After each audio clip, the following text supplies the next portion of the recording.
আগের দিনে ব্ল্যাকবোর্ডে চক দিয়ে আঁকা এক অদৃশ্য রোগের নাম ছিল ক্যান্সার। চিকিৎসকরা লড়াই করেছেন অস্ত্রোপচার, কেমোথেরাপি আর রেডিয়েশনের মতো কঠিন অস্ত্র নিয়ে। কিন্তু আজকের দিনে দূর রাশিয়ার এক বৈজ্ঞানিক দল বলছে, আমরা হয়তো নতুন দিগন্ত ছুঁতে যাচ্ছি। রাশিয়ার ফেডারেল মেডিকেল বায়োলজিক্যাল এজেন্সি ঘোষণা করেছে, বহু বছরের গবেষণার পর তাদের তৈরি নতুন ক্যান্সার ভ্যাকসিন অ্যান্টারমিক্স ব্যবহার উপযোগী হয়ে উঠেছে। সংবাদটি ঘোষণা করেন সংস্থার প্রধান ভেরোনিকা স্কভোরৎসোভা। তার কণ্ঠে ছিল দীর্ঘ লড়াই শেষে বিজয়ের সুর। ভেরোনিকা বলেন, ৩ বছর ধরে কঠোরভাবে নিয়ন্ত্রিত প্রি ক্লিনিক্যাল স্টাডি চলেছে। এখন আমরা বলতেই পারি ভ্যাকসিনটি নিরাপদ, কার্যকর এবং বারবার ব্যবহারযোগ্য। বিজ্ঞানীরা জানাচ্ছেন, পরীক্ষাগারে এই ভ্যাকসিন কেবল টিউমারের বৃদ্ধি কমায়নি, বরং টিউমারের আকারও ছোট করেছে।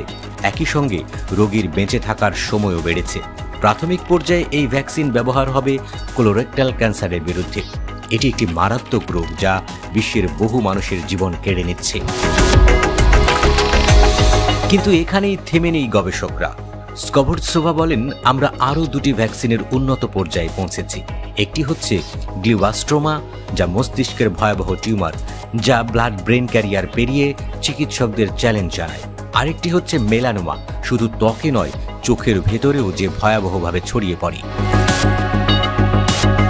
তাহলে প্রশ্ন জাগে, অ্যান্টারমিক্স কতটা কার্যকর?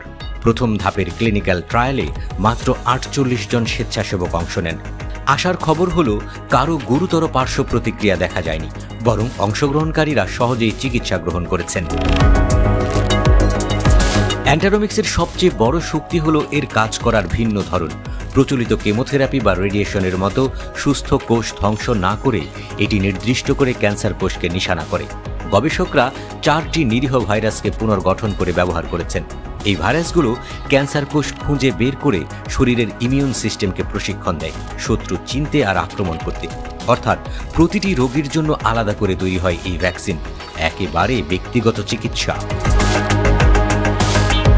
তবে বিশেষজ্ঞরা সতর্ক করছেন, প্রথম ধাপের সাফল্য আশাব্যঞ্জক হলেও বৃহত্তর জনগোষ্ঠীর উপর দ্বিতীয় ও তৃতীয় ধাপের ট্রায়াল এখনও বাকি। কেবল সেখানেই প্রমাণিত হবে সত্যিই কি অ্যান্টারমিক্স ক্যান্সার চিকিৎসার ইতিহাস বদলাতে পারবে কিনা। এই প্রকল্পের পেছনে কাজ করছে রাশিয়ার স্বাস্থ্য মন্ত্রণালয়ের national medical research radiological centre এবং রাশিয়ান একাডেমি অফ সায়েন্সের অ্যাঙ্গেলহার্ট ইনস্টিটিউট অফ মলিকিউলার বায়োলজি। 2 প্রতিষ্ঠানের যৌথ প্রচেষ্টায় তৈরি হয়েছে এই আশার আলো। এখন প্রয়োজন শুধু রাশিয়ার স্বাস্থ্য মন্ত্রণালয়ের অনুমোদন। অনুমতি মিললেই রোগীদের হাতে পৌঁছাবে অ্যান্টারমিক্স। সফল হলে যে রোগকে আজও মৃত্যুর অন্য নাম বলা হয়, সেটিকে হয়তো থামিয়ে দেওয়া যাবে একটি ইনজেকশনের মাধ্যমে।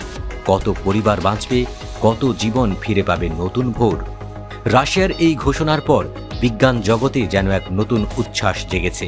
যদিও চিকিৎসকরা জানান, যুদ্ধ এখনো অনেক বাকি।